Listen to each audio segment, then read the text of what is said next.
I was 22, living alone in a modest house on the outskirts of a small Wyoming town where vast plots of land were more affordable than in most places.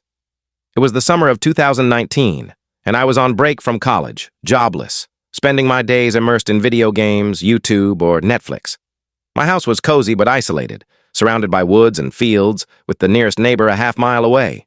My parents had moved out a year prior, leaving me the place, and I enjoyed the solitude until that summer, when a series of events shook my sense of safety.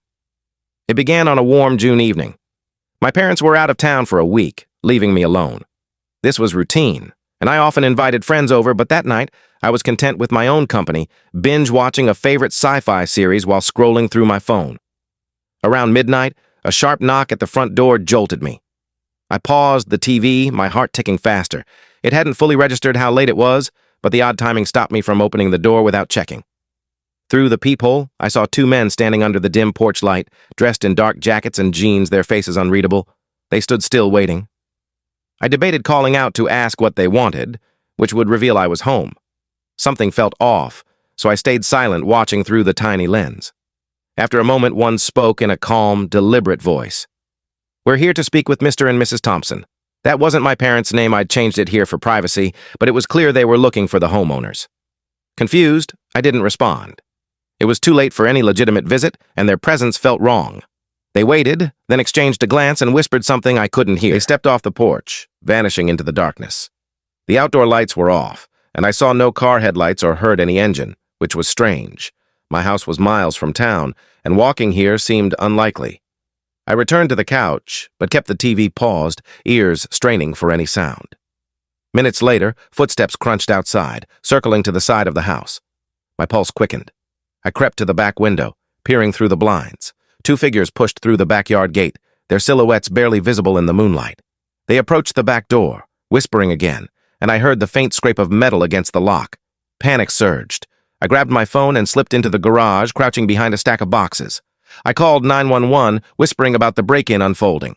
Before the operator could respond, a loud pop echoed, the back door being forced open.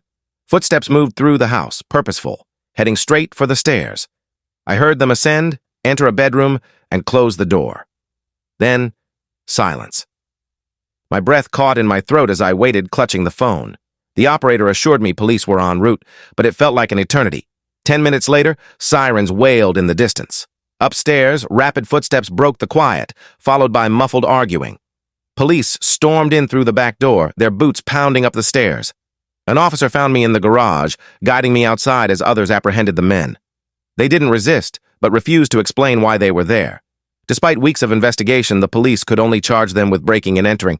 It was clear they weren't after valuables. They'd gone straight to my parents' room, as if waiting for them. The thought chilled me. What would have happened if I'd opened the door, or if my parents had been home? I tried to move on, but the incident lingered. A month later, during a rainy July spell, another strange encounter deepened my unease. It was a Sunday, and I was home, watching TV to drown out the constant patter of rain. Around 6 p.m., a faint knock came at the door, barely audible over the storm. I opened it to find a man in his late 20s, soaked, with no bag or gear. He looked haggard, his eyes darting nervously. "Can I help you?" I asked, cautious. He claimed he'd been camping in the woods nearby, run into trouble, and needed a place to stay. My house was the closest for miles, so his story made sense, but letting a stranger in felt reckless. I offered to call someone to take him to town, but he shook his head, insisting he just needed shelter. When I firmly declined, he nodded curtly and walked off, disappearing down the dirt road into the woods. The encounter felt odd, but I brushed it off and resumed watching TV. 2 hours later, a flickering orange glow caught my eye through the back window. I parted the curtains and saw a small campfire burning under a tree, defying the rain. A figure stood beside it, holding something long, a rifle, I realized. My stomach dropped. Was it the same man? I couldn't tell if he was facing my house or the woods. I called the police again, reporting the trespasser. They warned it could take an hour to reach me. I checked the window again. The fire still burned, but the figure was gone. Then footsteps approached the house. From another window, I saw him pass by, rifle in hand, heading for the front door. He banged on it, hard, then paused.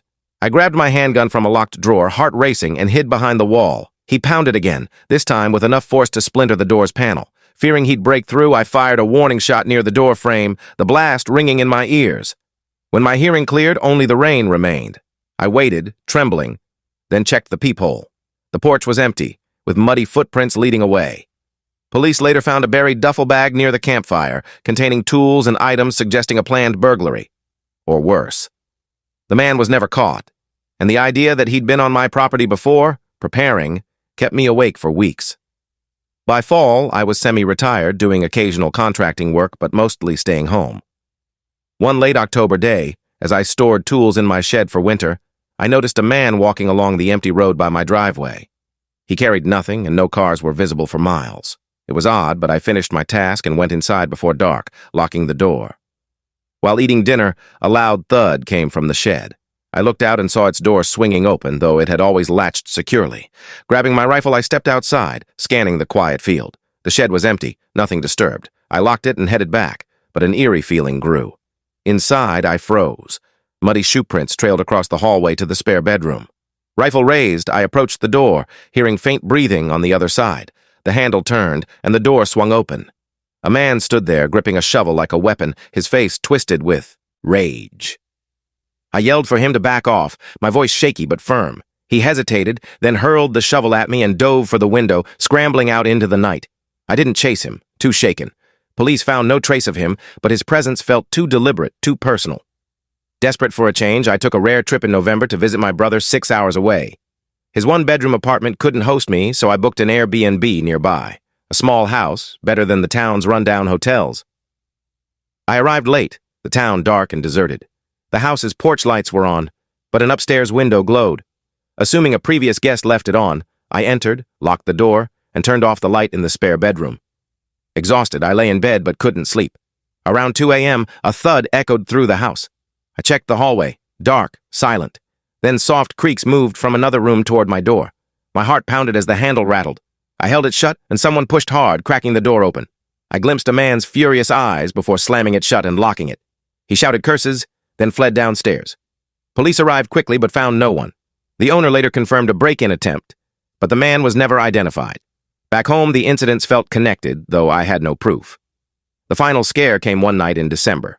Alone, as usual, I woke to footsteps downstairs at 3 a.m. Thinking it was my imagination, I listened as they moved room to room, slow and deliberate. I turned on my bedroom light, and the steps stopped. Peering into the dark hallway, I saw no lights downstairs. Someone was moving in the dark. I crept to the stairs, peering into the living room. Nothing was disturbed, not even my gaming console. I called out, "Who's there?" No answer. In the kitchen, a muddy shoe print marked the floor. Across the room, a man in black sat at the table, staring at me through a mask. I ran upstairs, locked my door, and called 911. He walked to the stairs, then left as headlights. My neighbor, checking on me, lit up the driveway. Police found nothing, but I knew he'd been waiting, possibly for me. Years later, I still live here, but the fear lingers.